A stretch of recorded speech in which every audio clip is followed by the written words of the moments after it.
everybody, this is Digraj Singh Rajput. Welcome to Social School. Class 10th economics. इस video में हम लोग class 10th economics के सारे चैप्टर्स रैपिडली रिवाइज करने वाले हैं। इकोनॉमिक्स में आपके 4 चैप्टर आने वाले हैं एग्जाम में। Development, sectors of Indian economy, money and credit, globalisation and the Indian economy. चारों चैप्टर्स का डिटेल एक्सप्लेनेशन वगैरह सब कुछ मैं आपको चैनल पर दे चुका हूं। मैं उम्मीद कर रहा हूं आपने वो वाला पार्ट कंप्लीट कर लिया होगा। एग्जाम पैक्स देख लिए होंगे तो आपको इंपॉर्टेंट क्वेश्चन वगैरह समझ में आ गए होंगे। 21 डेज चैलेंज में हमने सारा सब कुछ क्वेश्चन पेपर्स भी सॉल्व कर लिए। अब बताओ क्या कोई पार्ट छूटा है? कुछ नहीं छूटा है, रिवीजन बचा है। तो रिवीजन अब हम यहां पे करने वाले हैं। सारे चैप्टर्स आपकी नजरों के सामने दौड़ जाएंगे। आपको बस अपने हाथ पैर घड़ी करके बैठना है और सुनते जाना है पूरी कहानी। ये वीडियो आपको रिवीजन के लिए मददगार साबित होगा। देखो सब्स्टिट्यूट नहीं है, प्रैक्टिस करना होगी क्वेश्चंस की, ये सारी चीजें करना होगी। बाकी यस, रिवीजन के लिए this is going to help you. Short time period में फटाफट से पूरी कहानी सुन लेना, ठीक है। तो development, sectors of Indian economy, money and credit and globalisation, चारों चैप्टर की कहानी शुरू होती है। Enjoy the story with the chapter development. Development chapter start होता है what development promises different people different goal, जिसमें हमने भी क्वेश्चन डिस्कस किया कि हर इंसान के लिए डेवलपमेंट का नोशन अलग अलग हो सकता है। एक इंसान के लिए जो विकास है वो दूसरे के लिए विनाश हो सकता है। What may be development for one may not be the same for another, it may even be destructive for other, ठीक है। तो उसका एग्जांपल डैम वाला।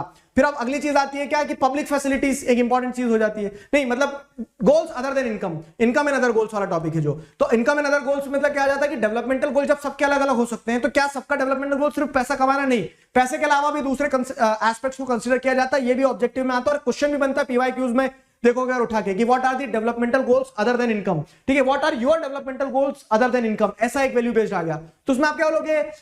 जॉब सिक्योरिटी, ठीक है। उसके बाद में क्या है? Distance from home, working environment, ये सारी चीजें भी आती है, ठीक है। और इस हिसाब से अगर आप देखोगे तो जब सबका इंडिविजुअल डेवलपमेंट अलग अलग, डेवलपमेंटल गोल अलग हो सकता है, अदर देन इनकम हो सकता है, तो आप नेशंस को कैसे कंपेयर करोगे, नेशनल डेवलपमेंट कैसे तय करोगे? तो वहां पे हम एक प्रिंसिपल का इस्तेमाल करते हैं कि maximum good for maximum people, कि जो सबके लिए सबसे ज्यादा सही रहे वो नेशनल डेवलपमेंट की बात होती है, ठीक है। और अब जब सब कुछ अलग अलग है तो आप कंपेयर कैसे करोगे लोगों को, ठीक है। तो लोगों को कंपेयर कैसे करोगे, कंट्रीज को कैसे कंपेयर करोगे जब इंडिविजुअल्स के डेवलपमेंटल गोल अलग है, नेशंस के डेवलपमेंटल गोल अलग अलग है। तो मतलब किसी के लिए डेवलपमेंट तारों के नीचे से जाना हो सकता है, किसी का डेवलपमेंट चांद तक हो सकता है, समझ रहे हो, ठीक है। तो उस सेंस में क्या है, उस सेंस में आप how will you compare countries, ठीक है। तो वहां पे क्या होता है कि पर कैपिटल इनकम का इस्तेमाल किया जाता है, जहां पे आप देखते हैं कि on an average her country में एवरेज इंडिविजुअल कितना अर्न करना है, नेशनल इनकम नहीं, पर कैपिटल इनकम का इस्तेमाल करते हो। वर्ल्ड बैंक इस क्राइटेरिया का इस्तेमाल करता है और कंट्रीज को रैंक करता है। इसकी लिमिटेशन ये है कि वो डिस्पैरिटीज को हाइड करता है,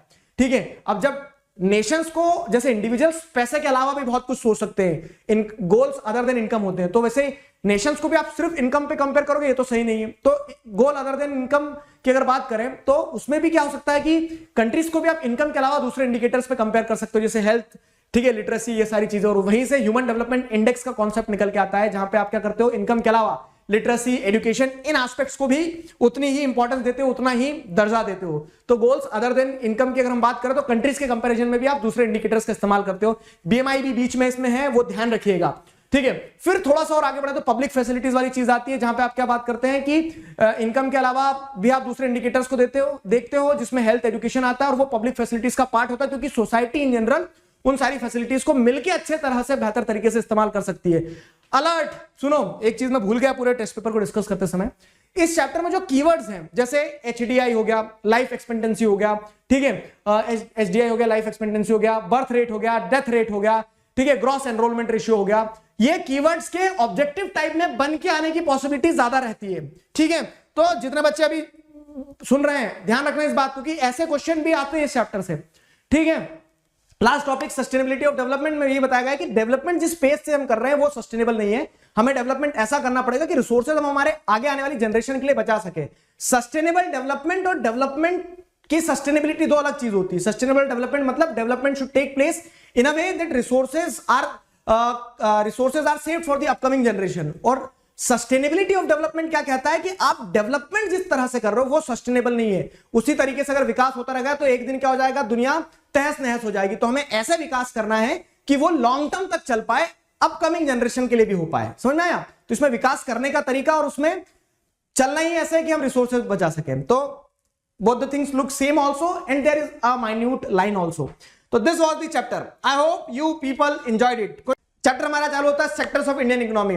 चैप्टर में आपको देखने को मिलता है कि इंडियन इकोनॉमी के अलावा भी आपको इन जनरल बताया कि इकोनॉमी में अलग अलग सेक्टर्स होते हैं। तो on the basis of raw material के हिसाब से जैसे अगर आप देखोगे तो on the basis of raw material के हिसाब से जैसे अगर आप देखोगे तो आपको क्या देखने को मिलता है कि प्राइमरी सेकेंडरी टर्शरी 3 सेक्टर होते हैं। प्राइमरी सेकेंडरी टर्शरी 3 सेक्टर होते हैं। तो प्राइमरी सेक्टर में जहां पे मैंने बताया एग्रीकल्चर सेक्टर भी कहलाता है, रॉ मटेरियल आप लेते हो नेचर से। सेकेंडरी में आप प्रोसेसिंग करते हो जो नेचर से लिया है, मैन्युफैक्चरिंग इंडस्ट्री, मैन्युफैक्चरिंग या फिर इंडस्ट्रियल सेक्टर कहा जाता है। टर्शरी सेक्टर जो होता है जो सर्विस प्रोवाइड करता है, कोई गुड्स प्रोड्यूस नहीं करता है, ठीक है। तो ऐसे 3 सेक्टर होते हैं। ये तीनों सेक्टर जो होते हैं तो आपस में इंटरडिपेंडेंट होते हैं, इंटरकनेक्टेड होते हैं। तो टमाटो वाला एग्जांपल कि टमाटर प्राइमरी से आ रहा है, सेकेंडरी में उसका कैचअप बन रहा है, ट्रांसपोर्टेशन टर्शरी से हो रहा है, ठीक है। तो ये 3 सेक्टर्स रहते हैं। अब हिस्टोरिकल जैसे अगर आप देखोगे तो एक पैटर्न आपको क्या देखने को मिलता है, मतलब अब ये है कि हाउ टू कंपेयर 3 सेक्टर्स और ये सारी चीजें आ रही है। तो प्राइमरी सेकेंडरी टर्शरी सेक्टर जो है, तीनों सेक्टर में आपको मैंने बताया इंटरडिपेंडेंस भी है।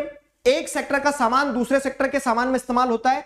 तो जब फाइनल गुड्स बनाने वाली प्रोसेस में जिन गुड्स का बीच में इस्तेमाल होता है, जैसे केचप बनाने में टमाटर बीच में इस्तेमाल हो रहा है, तो वो क्या कहलाता है, वो इंटरमीडिएट गुड्स कहलाते हैं, ठीक है। इंटरमीडिएट गुड्स कहलाते हैं। और फाइनल गुड्स क्या होते हैं, जो रेडी टू कंज्यूम है, कंज्यूमर्स के पास पैसा होता है, खरीदता है और कंज्यूम करता है, वो फाइनल गुड्स एंड सर्विसेज कहलाते हैं, ठीक है। अब समझो यहां पे क्या है कि ये जो प्रोसेस होती है, कौन सी प्रोसेस, ये जो प्रोसेस होती है मैन्युफैक्चरिंग प्रोसेस, इसमें आप वैल्यू ऐड करते हैं, प्राइमरी की वैल्यू, सेकेंडरी की और टर्शरी की। तो तीनों सेक्टर्स की वैल्यू को जब ऐड कर देते हो तो आपको क्या मिलता है, तीनों सेक्टर्स की वैल्यू को ऐड कर देने पे आपको एक तरह से फाइनल गुड्स एंड सर्विसेज का आइडिया मिलता है, ठीक है। Final goods and services produced in the whole economy. तो the sum of the value of final goods and services produced in the economy during a particular year gives you the GDP, gross domestic product, उससे आपको मिलता है, ठीक है। तो ऐसे आपको जीडीपी मिल गई। अब जीडीपी के बाद में एक कदम और आगे बढ़े अगर हम, तो ये जीडीपी मिल गई आपको। जीडीपी जो है, तो जीडीपी का काम सारा सब कुछ कौन संभालता है, स्टैटिस्टिकल मिनिस्ट्री संभालती है। हिस्टोरिकल चेंज जैसे देखें अगर सेक्टर्स में, तो पहले लोग प्राइमरी सेक्टर में थे, फिर सेकेंडरी में गए, फिर टर्शरी में गए। डेवलपिंग कंट्री से डेवलप कंट्री ये पैटर्न फॉलो करती है। अब इंडिया में तीनों सेक्टर्स की बात करें तो प्रोडक्शन तीनों सेक्टर में बढ़ रहा है। टर्शरी में स्पेसिफिकली बढ़ रहा है। टर्शरी में क्यों बढ़ रहा है, तो बेसिक सर्विसेज है, लोगों का इनकम ग्रुप बढ़ रहा है, साथ ही साथ क्या प्राइमरी सेकेंडरी ग्रो होगा तो टर्शरी ऑटोमेटिकली ग्रो होगा, और लास्ट नए सेक्टर्स का इमर्ज होना जैसे आईटी, ठीक है। तो उस कारण से टर्शरी सेक्टर में ग्रोथ देखने को मिल रही है। लेकिन एम्प्लॉयमेंट जो है ना, तो where are the most of the people employed, तो जैसा शिफ्ट आपको प्रोडक्शन में देखने को मिला है वैसा शिफ्ट आपको एम्प्लॉयमेंट में नहीं देखने को मिला है। एम्प्लॉयमेंट में आज भी सबसे ज्यादा लोग काम कर रहे हैं प्राइमरी सेक्टर में। सवाल आता है क्यों, क्योंकि सेकेंडरी और टर्शरी सेक्टर में उतनी जॉब जनरेट नहीं करी, और एग्रीकल्चर सेक्टर में जो लोग काम कर रहे हैं वो डिस्गाइजली अनएम्प्लॉयड है, अंडर एम्प्लॉयड है, they are not working up to their full potential. सवाल आता है कि एम्प्लॉयमेंट कैसे जनरेट करें, तो एम्प्लॉयमेंट कैसे जनरेट करें, दिस इज द कहानी सीरीज, ठीक है। तो एम्प्लॉयमेंट कैसे जनरेट करें, तो एम्प्लॉयमेंट जनरेट करने के लिए क्या काम दिया गया है कि इरिगेशन फैसिलिटी पे, बैंकिंग फैसिलिटीज वगैरह पे, ट्रांसपोर्टेशन पे, स्मॉल स्केल इंडस्ट्री पे, store houses, storage units, food processing unit establish किया जाए, नए सेक्टर्स को एक्सप्लोर किया जाए जैसे हेल्थ, एजुकेशन, टूरिज्म, ये सारे। और ये सब लॉन्ग टर्म के हिसाब से, शॉर्ट टर्म में मनरेगा एक स्टेप लिया गया था to create more and more employment. MNREGA में क्या हुआ, तो मनरेगा में Mahatma Gandhi national rural employment guarantee act 100 days का गारंटीड एम्प्लॉयमेंट दिया। अगर काम नहीं दे पाएगी सरकार तो अनएम्प्लॉयमेंट अलायंस देगी। तो ये पूरी व्यवस्था मनरेगा की थी, ठीक है। राइट टू वर्क के अंदर में state funded work creation programme था ये, ठीक है। ये मनरेगा हो गया। मनरेगा के बाद में फिर अब ये तो आपने देख लिया sectors on the basis of raw material. अब on the basis of working condition, organised, unorganised. Organised government के द्वारा रेगुलेटेड होते हैं, ठीक है, एम्प्लॉयमेंट सिक्योर होती है। अनऑर्गेनाइज्ड जो रहते हैं गवर्नमेंट के द्वारा रेगुलेटेड नहीं होते, एम्प्लॉयमेंट सिक्योर नहीं होती है। ऑर्गेनाइज्ड में बहुत सारे बेनिफिट्स हैं जैसे paid leaves, holidays, medical benefits, gratuity, ठीक है, लेबर लॉज वगैरह फॉलो करना है, सब कुछ। अनऑर्गेनाइज्ड में ये कुछ भी नहीं रहता है। तो इसी के चलते सवाल ये आता है कि अनऑर्गेनाइज्ड में तो खतरा है, तो खतरा है तो वर्कर्स को कैसे प्रोटेक्ट किया जाएगा। तो अनऑर्गेनाइज्ड सेक्टर में वर्कर्स को प्रोटेक्ट करने के लिए आपको क्या देखने को मिलता है कि सरकार के द्वारा पहले ये जरूरी है कि वो ये देखे कि जो अनऑर्गेनाइज्ड सेक्टर में लोग कौन है। तो रूरल एरियाज में क्या है, जैसे लैंडलेस फार्मर्स हो गए, कैजुअल लेबर्स हो गए, आर्टिशियंस हो गए। अर्बन एरिया में आपको क्या देखने को मिलता है, जो डेली वेज अर्नर्स हो गए, ठीक है, पेंटर्स हो गए, मतलब इस तरह से जिनका काम क्या रहता है, फिक्स नहीं रहता है, तो वो अनऑर्गेनाइज्ड सेक्टर में आ जाएंगे अर्बन एरियाज में। अब प्रोटेक्शन कैसे दिया जा सकता है, तो रूरल एरियाज के जो अनऑर्गेनाइज्ड वर्कर्स हैं उनको जैसे timely delivery of seeds, subsidy वगैरह प्रोवाइड कर दे, ये सारा सब कुछ हो जाएगा। और अनऑर्गेनाइज्ड सेक्टर अर्बन एरिया में जो है तो उनको क्या है कि एक तरह से रॉ मटेरियल अवेलेबल करवा देना, मार्केटिंग आउटलेट अवेलेबल करवा देना, ठीक है, ट्रांसपोर्टेशन फैसिलिटीज वगैरह सब्सिडी दे देना। तो ये अर्बन एरियाज में इस तरह से प्रोटेक्ट किया जा सकता है। अब कभी कभी क्या होता है कि इकोनॉमिक प्रोटेक्शन के साथ साथ सोशल प्रोटेक्शन की जरूरत है। क्यों, क्योंकि कुछ लोग ऐसे होंगे जो अनऑर्गेनाइज्ड सेक्टर में इकोनॉमिकली तो डिप्राइव्ड है, इकोनॉमिकली तो वल्नरेबल है, साथ ही साथ वो सोशली भी वल्नरेबल, जैसे शेड्यूल कास्ट, शेड्यूल ट्राइब को बिलोंग करते हैं। तो डबल चांसेस ऑफ कह सकते हैं कि डिप्रीवेशन आते हैं, तो वहां पे सोशल और इकोनॉमिक दोनों तरह से प्रोटेक्शन देने की जरूरत है। ठीक है, एट लास्ट अगला सेक्टर जो है तो वो है on the basis of ownership, public and private. Public मतलब जहां पे गवर्नमेंट ओन्ड होता है, प्राइवेट मतलब जहां पे प्राइवेट ओन्ड होता है। रेलवेज और जैसे रिलायंस, टिस्को, टेस्ला, ठीक है, ये सब प्राइवेट के एग्जांपल हो गए। अब अगर जैसे देखेंगे तो पब्लिक सेक्टर का ऑब्जेक्टिव होता है सर्विस मोटिव और प्राइवेट सेक्टर का ऑब्जेक्टिव होता है प्रॉफिट मोटिव। ठीक है, तो अब इसी के चलते क्या होता है, इसी के चलते आप देखेंगे कि पब्लिक सेक्टर की इंपॉर्टेंस है कि जो सर्विसेज प्राइवेट सेक्टर नहीं दे सकता है वहां पे पब्लिक को खड़ा रहना पड़ता है, पब्लिक सेक्टर को। क्यों? क्योंकि गवर्नमेंट ही जिम्मेदारी है। ठीक है, हमारे पालनहार कौन है? सरकार है। ठीक है, तो उस हिसाब से क्या है कि सरकार को जिम्मेदारी लेना पड़ती है। क्यों? क्योंकि प्राइवेट सेक्टर वो सर्विसेज रीजनेबल कॉस्ट पे नहीं देगा। ठीक है, तो उससे कॉस्ट पुश हो जाएगी, poors would not be in a position to afford.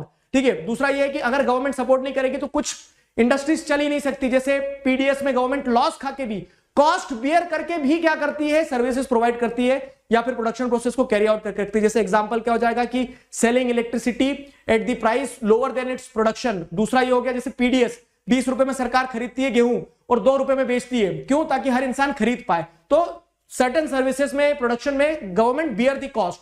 और तीसरा, क्यों पब्लिक सेक्टर को इंटरवीन करना पड़ता है? क्योंकि गवर्नमेंट की रिस्पॉन्सिबिलिटी है। जैसे government is required to spend in it, जैसे हेल्थ, एजुकेशन अगर सरकार नहीं करेगी तो कौन करेगा? सरकार को जो ध्यान रखना है देश का। तो this was the lovely chapter, I hope you people enjoyed it. Money and credit chapter चालू होता है वहीं से, क्या कि मनी जो है इकोनॉमी में क्यों जरूरी है? क्योंकि वो ट्रांजैक्शंस को स्मूथ बनाता है। क्यों? क्योंकि उसके पहले क्या सिस्टम था, बार्टर एक्सचेंज का। ठीक है, जूते दो पैसे लो टाइप का, तो मतलब जूते दो टमाटर लो, पैसे तो थे ही नहीं, तो गुड्स के बदले गुड्स बदले जाते थे। लेकिन उसके लिए डबल कोइंसिडेंस ऑफ वांट होना जरूरी होता था कि जो मैं बेचना चाह रहा हूं वो तुम खरीदना चाह रहे हो। ठीक है, तो डबल कोइंसिडेंस ऑफ वांट को, बार्टर सिस्टम को ओवरकम करने में मनी ने एक बहुत इंपॉर्टेंट रोल प्ले किया। क्यों? Money acted as a medium of exchange. Money acted as a medium of exchange, this is to be remembered. Fine, modern forms of money की बात करें तो पहले क्या है, सोने के सिक्के, चांदी के सिक्के, ऐसा पैसा चलता था जिसकी खुद की इंट्रिंसिक वैल्यू होती थी। लेकिन फिर विद टाइम क्या, मॉडर्न करेंसीज आई जो कि पेपर नोट्स होते हैं, कॉइन्स होते हैं। फाइन, पेपर नोट्स और कॉइन्स होते हैं जिससे आप क्या है, जिसकी खुद की वैल्यू नहीं, but it is being backed by the competent authority which is RBI in case of our government. और आरबीआई ने अगर लिख दिया 2000 रुपए, गांधी जी मुस्कुरा रहे हैं, मतलब 2000 रुपए की वैल्यू वो होल्ड करता है। ठीक है, nobody can refuse to settle the transactions in those currencies और those currency backed by the Reserve Bank of India in our country. ठीक है, उसी के साथ साथ मॉडर्न फॉर्म ऑफ मनी में डिपॉजिट विद बैंक भी आते हैं कि जो आपने पैसा डिपॉजिट किया है वो आपका पैसा बैंक में है। ठीक है, और आप क्या कर सकते हो, वो बैंक में पैसा और किसी दूसरे को देना है तो एक इंटरेस्टिंग फैसिलिटी होती है, चेक, मतलब एक पेपर से आप इंस्ट्रक्ट कर सकते हो बैंक को कि हमारे पैसे हमारे बैंक अकाउंट से निकाल के दिगराज सर के बैंक अकाउंट में डाल दो। ठीक है, तो वो क्या होता है, वो चेक की फैसिलिटी से आप क्या कर सकते हो, डिमांड डिपॉजिट जो है उनको इस्तेमाल कर सकते हो। तो ये मॉडर्न फॉर्म ऑफ मनी हो गया। बैंकिंग सिस्टम काम कैसे करता है, तो डिपॉजिटर्स गए, डिपॉजिट किया पैसा, और बोरोवर्स ने अगर बैंक से लोन मांगा तो बैंक बोरोवर्स को लोन दे देगी। डिपॉजिटर को जो बैंक इंटरेस्ट पे कर रही है और बोरोवर से जो चार्ज कर रही है, तो चार्ज करा हुआ हमेशा ज्यादा रहता है। The difference between the amount charge from the borrowers and the interest paid to the depositor is the income of bank. इस तरह से बैंकिंग सिस्टम काम करता है, सिंपल। ठीक है, अब 2 डिफरेंट क्रेडिट सिचुएशंस की बात करें तो सलीम और स्वप्ना की कहानी आपको चैप्टर में बताई गई है, जहां पे आपको क्या देखने को मिलता है कि सलीम का केस जो था वो क्या था कि क्रेडिट ने पॉजिटिव और वाइटल रोल प्ले किया। स्वप्ना के केस में स्वप्ना गॉट इनटू अ डेब्ट ट्रैप। ठीक है, तो क्रेडिट यूजफुल होगा या नहीं होगा, it involves on the terms and condition, terms of credit and the risk involve. तो यहीं से सवाल निकल के आता है कि टर्म्स ऑफ क्रेडिट क्या होता है। तो टर्म्स ऑफ क्रेडिट जो है तो लेंडर और बोरोवर के बीच की आपस की तालमेल, जिसमें यह तय किया जाता है कि what should be the documentation, what should be the collateral, what should be the interest rate और what should be the mode of repayment. ठीक है, तो ये सारी चीजें टर्म्स ऑफ क्रेडिट बनती है। कोलेटरल मतलब कि जो एसेट बोरोवर ने ओन किया है और जब वो लोन लेने जाएगा, जैसे मैं तुम्हारे पास आऊंगा अगर, तो तुम मेरा सामान गिरवी रख लोगे, जिसमें हो सकता है तुम लोग बोलोगे सर आप जितना पढ़ा है आपने, आपका दिमाग रख जाओ, हम पेपर के बाद में आपको दे देंगे। ठीक है, तो वो क्या हो जाता है, वो कोलेटरल होता है। कोलेटरल मतलब the asset which the borrower owns and loan को रिपे करने के समय तक वो गारंटी की तरह रखा रहता है लेंडर के पास में। अगर मैं फेल हो जाऊंगा मतलब रिपे करने में, लोन रिपे करने में, तो आप क्या करोगे, मेरा दिमाग बेच दोगे, ऐसा।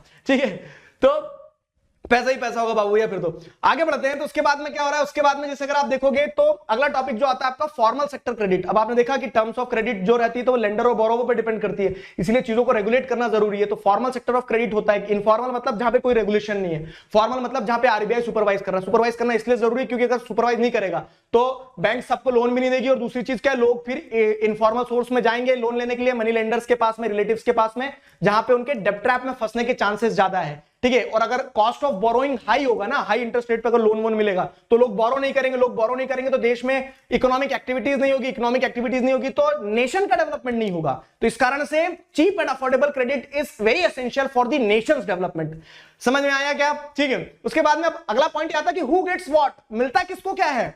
ठीक है, तो आप क्या देखते हैं कि जो पुअर पीपल होते हैं ना, तो they lack collateral, they are uneducated. ठीक है, तो इसी के चलते क्या होता है कि they do not go to the formal sector credit, और बैंक भी कोलेटरल के एब्सेंस में उन्हें लोन नहीं देती है। इसके लिए पुअर सेक्टर जो होता है, पुअर सेक्शन जो होता है, वो इनफॉर्मल सेक्टर पे डिपेंडेंट हो जाता है, और अमीर जो इंसान रहते हैं, रिच हाउस होल्ड, वो उन्हें फॉर्मल सेक्टर से लोन मिल जाता है। तो रिच हाउस होल्ड को तो दिक्कत नहीं जाती, लेकिन पुअर को जब लोन नहीं मिलता है तो वो अगेन वही डेब्ट ट्रैप में फंसता है। इसलिए ये इंश्योर करना जरूरी है कि पुअर सेक्टर को, पुअर सेक्शन को भी फॉर्मल सेक्टर से लोन मिले, और ऐसा हो कि जो फॉर्मल सेक्टर है वो पुअर तक पहुंच पाए, गांव तक ब्रांचेस हो पाए। ठीक है, तो अब क्या है कि बैंकिंग में ये लिमिटेशन है, इसी के चलते सेल्फ हेल्प ग्रुप का कॉन्सेप्ट इवॉल्व हुआ, जहां पे कुछ लोग एक साथ आते हैं, स्पेसिफिकली 20 to 25 पीपल। ठीक है, दे पूल अप देयर रिसोर्सेज और अपने मेंबर्स की जो क्रेडिट रिक्वायरमेंट्स होते हैं उसको फुलफिल करते हैं। ये सेल्फ हेल्प ग्रुप होते हैं, कम इंटरेस्ट रेट में बिना कोलेटरल के वो अपने मेंबर्स को लोन दे देते हैं। तो ये सेल्फ हेल्प ग्रुप का काम होता है। सेल्फ हेल्प ग्रुप जो होते हैं बहुत इफेक्टिवली काम करते हैं पॉवर्टी रिडक्शन के लिए। सेल्फ हेल्प ग्रुप जो होते हैं, तो जैसे महिलाओं के सेल्फ हेल्प ग्रुप है, तो पॉवर्टी रिडक्शन के साथ साथ social development, domestic violence, women education, nutrition, इन सारी चीजों पर भी वो बात कर पाती है। तो this was the chapter. Professor Muhammad Yunus का नाम ध्यान रखिएगा, उन्हें नोबेल पीस प्राइज मिला है किस चीज के लिए? Grameen bank of Bangladesh, world का लार्जेस्ट सेल्फ हेल्प ग्रुप बनाने के लिए। This was the chapter. I hope you people enjoyed it. Globalisation and the Indian economy. Globalisation chapter start होता है interlinking of production across countries वाले टॉपिक से। तो इसमें आपको क्या देखने को मिलता है कि मल्टीनेशनल कंपनीज के बारे में बताया जाता है। मल्टीनेशनल कंपनीज वो होती है जो एक से ज्यादा देशों में प्रोडक्शन प्रोसेस को ओन एंड कंट्रोल करती है, जिससे वो क्या कर सके? कॉस्ट को रिड्यूस कर सके। अब how they interlink the production, तो there are multiple ways through which multinational company enters into any market. तो direct foreign investment, local company के साथ पार्टनरशिप, ठीक है, लोकल कंपनी को बाय अप करना, या फिर अपने ब्रांड नेम के अंदर में लोकल कंपनीज के द्वारा बनाए गए प्रोडक्ट को बेचना। तो these are the 4 ways through which multinational companies interlink the production. ठीक है, अब उसके बाद में क्या? Foreign trade and the integration of market. Fine, अब ये मल्टीनेशनल कंपनी जो प्रोडक्ट्स बना रही है ना, तो प्रोडक्ट्स बना के क्या करती है? फॉरेन ट्रेड करती है। मतलब फॉरेन ट्रेड क्या होता है? When goods are being sold from one country to another country. Foreign trade से मार्केट कैसे इंटीग्रेट होते हैं? तो इससे ये होता है कि अब एक लोकल प्रोड्यूसर को अपने मार्केट से बाहर जाने का मौका मिलता है, बाहर के गुड्स अपने यहां खरीदने का मौका मिलता है, प्रोड्यूसर को भी, कंज्यूमर को भी वैरायटी ऑफ गुड्स मिल जाते हैं। इस तरह से इंटीग्रेशन होता है फॉरेन ट्रेड से, जिसमें multinational companies important role play करती है। अब ये मल्टीनेशनल कंपनी और ये फॉरेन ट्रेड, ये सारी चीजें ही मिलकर ग्लोबलाइजेशन को रियलिटी में कन्वर्ट करती है। ग्लोबलाइजेशन क्या है? Globalisation is integration and interconnection of production across countries, ये ग्लोबलाइजेशन होता है। ठीक है, ग्लोबलाइजेशन में आपको क्या देखने को मिलता है कि गुड्स जो हैं तो वो एक कंट्री से दूसरी कंट्री जा रहे हैं, बिक रहे हैं, फॉरेन ट्रेड हो रहा है। मल्टीनेशनल कंपनीज एजेंट है उस ग्लोबलाइजेशन प्रोसेस की, जिसमें आपस में मल्टीपल नेशन जो इंटरकनेक्टेड है और इंटरडिपेंडेंट है in the production process. This is globalisation. ठीक है, ये ग्लोबलाइजेशन हो गया आपका। अब ग्लोबलाइजेशन को एनेबल करने वाले फैक्टर्स क्या हैं? तो टेक्नोलॉजी, टेक्नोलॉजी के साथ साथ में लिबरलाइजेशन, 2 एस्पेक्ट दिए गए हैं। तो टेक्नोलॉजी में जैसे ट्रांसपोर्टेशन में क्या बोलते हैं कि कंटेनर्स का डेवलपमेंट होना। टेक्नोलॉजी में जैसे आप देखेंगे तो आईटी सेक्टर का, इंफॉर्मेशन कम्युनिकेशन, इंटरनेट का इस्तेमाल करना, जिससे क्या हो रहा है? जैसे अगर आप देखेंगे मैगजीन वाला एग्जांपल दिया आपकी बुक में आपको कि लंदन की मैगजीन इंडिया में छप गई, पैसे भी ऑनलाइन ट्रांसफर हो गए, किताब भी आपने पहुंचा दी कहां से? एयरवेज के थ्रू। और इस तरह से आपने क्या कर लिया कि इस ग्लोबल वर्ल्ड में टेक्नोलॉजी ने कितनी तेजी से वर्ल्ड को जोड़ दिया। ठीक है, तो टेक्नोलॉजी एक फैक्टर होता है ग्लोबलाइजेशन का। दूसरा फैक्टर जो है लिबरलाइजेशन। अब पूरी कहानी समझो। लिबरलाइजेशन है क्या? कि ट्रेड बैरियर्स लगा के रखे जाते हैं, तो वो लिबरलाइजेशन नहीं है। मतलब कि जब आप क्या करते हो, अपनी कंट्री में इंपोर्ट एक्सपोर्ट नहीं करने देते हो आसानी से, तो आप क्या कर रहे हो? वर्ल्ड को, दूसरे वर्ल्ड के कंट्री को वर्ल्ड के दूसरे कंट्रीज के साथ मिलने नहीं दे रहे हो, तो आप ग्लोबलाइजेशन नहीं कर रहे हो। ठीक है, ऐसा करना जरूरी था इंडिपेंडेंस के बाद में। क्यों? क्योंकि लोकल प्रोड्यूसर जो थे, अगर उनको ओपनली फ्री कर दिया जाता कि जाओ लड़ो, ठीक है, इंटरनेशनल मार्केट में, तो हमारे local producers were not that competent at that time. ठीक है, तो इसी के चलते उस समय ट्रेड बैरियर्स जो थे, तो जो ट्रेड बैरियर मतलब क्या है? Tax on the import of goods जो लगाया जाता था, जिससे लोकल प्रोड्यूसर को मदद दी जा सके। लेकिन विद टाइम 1990s में समझ में आया कि इससे लोकल प्रोड्यूसर्स को ग्रोथ नहीं हो रही है, और कुछ इंटरनेशनल इंस्टीट्यूशंस के प्रेशर में आके फिर हमें भी क्या करना पड़ा? अपने उसको ओपन अप करना पड़ा। किसको? हमें हमारे ट्रेड बैरियर्स को रिमूव करना पड़ा। और the removal of trade barriers is known as liberalisation. और इसी के चलते क्या? Liberalisation is one of the factor that have enabled globalisation. अब इस लिबरलाइजेशन के झंडे को आगे लेके कौन चलता है पता है? WTO, World trade Organisation. World trade Organisation क्या है? एक international organisation which was established और started at the initiative of developed countries. और इसका काम क्या होता है? इसका काम ये होता है कि वर्ल्ड वाइड ट्रेड को लिबरलाइज करवाए ताकि ग्लोबलाइजेशन प्रोसेस और स्ट्रेंथन हो सके। लेकिन अब वर्ल्ड ट्रेड ऑर्गेनाइजेशन के ऊपर डिबेट्स हैं। क्या डिबेट्स हैं? ये कहा जाता है कि ये फ्री एंड फेयर तरीके से ग्लोबलाइजेशन नहीं होने देता, क्योंकि डेवलप्ड कंट्रीज ने तो क्या कर दिए हैं, अनफेयरली अपने ट्रेड बैरियर्स को रिटेन करके रखा और डेवलपिंग कंट्री से ट्रेड बैरियर्स खुलवा लिए हैं। और उसके चलते क्या होता है कि developing countries are on the losing side. तो ये एक डिबेट है around the trade practices in world trade organisation ultimately. लेकिन देखिए इंपैक्ट क्या है ग्लोबलाइजेशन का? तो ग्लोबलाइजेशन के इंपैक्ट पॉजिटिव नेगेटिव दोनों हैं। पॉजिटिव की बात करें कंज्यूमर के पर्सपेक्टिव से तो वैरायटी ऑफ गुड्स मिल गए। प्रोड्यूसर के पर्सपेक्टिव से क्या होगा? प्रोड्यूसर्स को ग्लोबलाइजेशन से क्या एडवांटेज मिला? तो हमारे प्रोड्यूसर्स अब क्या कर सकते हैं, they can move beyond the domestic market. नई टेक्नोलॉजी मिल जाती है उनको, कैपिटल मिल जाता है। इनफैक्ट हमारी कुछ कंपनीज खुद मल्टीनेशनल कंपनी बन गई है, टाटा, रेनबैक्सी, ठीक है। फिर उसके अलावा क्या है, मतलब जैसे कौन सी कंपनी, हाँ Tata consult, Asian paints, Tata consultancy services, Ranbaxy. तो ये कुछ कंपनीज हैं जो मल्टीनेशनल कंपनी बन गई। उसके अलावा जैसे ग्लोबलाइजेशन में हमारे आईटी कंपनीज जो हैं, तो ये उसका एक बहुत बड़ा सॉफ्टवेयर जाइंट की तरह इमर्ज हो गया है, जिससे हमें बहुत एडवांटेज मिल रहा है। तो ये ग्लोबलाइजेशन के पॉजिटिव साइड्स हो गए। लेकिन every coin have two sides. तो नेगेटिव इंपैक्ट क्या है? तो जैसे क्या होते हैं कि स्मॉल प्रोड्यूसर जो है ना, तो वो इस राइजिंग कंपटीशन में पेरिश हो जाते हैं। एग्जांपल रवि का एग्जांपल, ठीक है। तो उसमें आपको क्या देखने को मिलता है कि स्मॉल प्रोड्यूसर्स जो थे, जो वो कैपेसिटर्स बनाता था टीवी के, तो वो कंपीट नहीं कर पाया, वो मार्केट की रेस से बाहर हो गया। तो एक ये नेगेटिव पॉइंट है ग्लोबलाइजेशन का कि small producers can not compete. और दूसरा ये है कि ग्लोबलाइजेशन में जो कॉस्ट कटिंग हो रही है, तो उसका इंपैक्ट वर्कर्स के ऊपर आ रहा है। वर्कर्स मतलब कॉस्ट कट करने के लिए मल्टीनेशनल कंपनीज कम से कम कॉस्ट आएगी, तो वर्कर्स को क्या किया जाता है, बहुत ज्यादा काम करवाया जाता है, वर्किंग आवर्स बढ़ा दिए जाते हैं, ये सारी चीज देखने को मिलती है आपको, ठीक है। तो ये नेगेटिव इंपैक्ट है उसका। लास्ट में जैसे अगर हम देखें तो फ्री एंड फेयर कैसे किया जा सकता है ग्लोबलाइजेशन को, ठीक है। तो making globalisation more fair, how can you make globalisation more fair? तो गवर्नमेंट एक इंपॉर्टेंट रोल प्ले कर सकती है, लेबर लॉस, ट्रेड बैरियर्स की मदद से गवर्नमेंट जो है तो नेगोशिएट कर सकती है डब्ल्यूटीओ के वहां पे, ठीक है। इसी के साथ साथ जो आम जनता जनार्दन है, तो they can also create pressure to make globalisation more free and fair. Free and fair globalisation होता क्या अल्टीमेटली, कि जहां पे ग्लोबलाइजेशन के benefits should be available to all. This was the chapter globalisation, this was the economics for you. इसी के साथ पूरी कहानी जो थी इकोनॉमिक्स के चारों चैप्टर की, वो होती है समाप्त। मैं आशा करता हूं आपको मजा आया होगा। हिस्ट्री, इकोनॉमिक्स मतलब हिस्ट्री, ज्योग्राफी, सिविक्स और ये इकोनॉमिक्स, सारा सब कुछ रैपिड रिवीजन कंप्लीट, सब कुछ रैप अप। अब एग्जाम के पहले आपको इन वीडियोस से रिवीजन में मदद मिलेगी। 2x पे चलाना, कहानी सुनते जाना, बस में बैठे बैठे जाओ जब, ठीक है। This will help you. तो इस पार्ट पे हमारा सारा सब कुछ कंप्लीट होता है। अब देखो जो पड़ाव थे मैंने आपको बताया कि एक एक करके सारी चीजें कंप्लीट कर लिए। अब आपको सैंपल पेपर सॉल्व करना है, आप सैंपल पेपर सॉल्व कर ही रहे होंगे। All the best for that. बस एक छोटा सा अपडेट और है कि if you want to solve more sample papers, personalised attention चाहिए आपको, हैंड होल्डिंग चाहिए आपको, ऐसे सैंपल पेपर चाहिए कि सर मार्केट में जो ले रहे हैं तो ऊट पटांग से सवाल भी हैं, तो एग्जाम ओरिएंटेड क्वेश्चंस कैसे हो सकते हैं, वो सारी चीजें। तो उसमें मैं आपको एक चीज बताता हूं, अनअकैडमी प्लस पर मोस्ट इंपॉर्टेंट सैंपल पेपर्स का एक कोर्स स्टार्ट हुआ है, ठीक है, जिसमें 4 तारीख से कोर्स स्टार्ट हो गया है। मेरे जो सैंपल पेपर्स देना मैं स्टार्ट करूंगा 5 SST के, वो कब से दूंगा, वो दूंगा मैं 6 तारीख से। 6 तारीख से हमारा पहला सैंपल पेपर आपको दिया जाएगा। अब देखो 5 सैंपल पेपर सोशल के, मैथ्स के, साइंस के, आप सारे सब्जेक्ट्स के करने वाले हैं इस कोर्स में। और ये कोर्स सैंपल पेपर आप मार्केट में ले जाओगे उससे भी कम प्राइस में मिल रहा है। 379 आपको यहां दिख रहा है, यहां पे भी आप you will get the maximum discount on using the code DIGRAJ Digraj. तो if you people are interested, enrol in this course, don't miss the opportunity. जहां पे 6 तारीख से लगा के 16 तारीख तक मैं आपको पूरा सैंपल पेपर जो है 5 सैंपल पेपर्स डिस्कस करूंगा, सॉल्व करेंगे, सोल्यूशन, डाउट सॉल्विंग भी होगा, सारा सब कुछ। तो इससे हम हमारी प्रिपरेशन को और कंक्रीट कर सकते हैं, ठीक है। तो this was the offer. If you people are interested, use the code Digraj and enroll in this course just for 379 and that too उस पे भी आपको क्या मिल जाएगा, डिस्काउंट मिल जाएगा if you are using the code। Clear है? तो इसी के साथ हमारी इकोनॉमिक्स की कहानी भी खत्म होती है। रैपिड रिवीजन सारे कंप्लीट हो गए हैं। अब आगे और क्या चाहिए, tell me in the comment section. इसी के साथ साथ अभी पूर्ण विराम देते हैं, अभी के लिए साइन ऑफ करता हूं। मिलेंगे और नई सीरीजेस के साथ में, नए वीडियोस के साथ में। तब तक अपना ध्यान रखिए, पढ़ते रहिए। साइन ऑफ कर रहा हूं। एक चीज ध्यान रखना, together we can, we will. Thank you very much.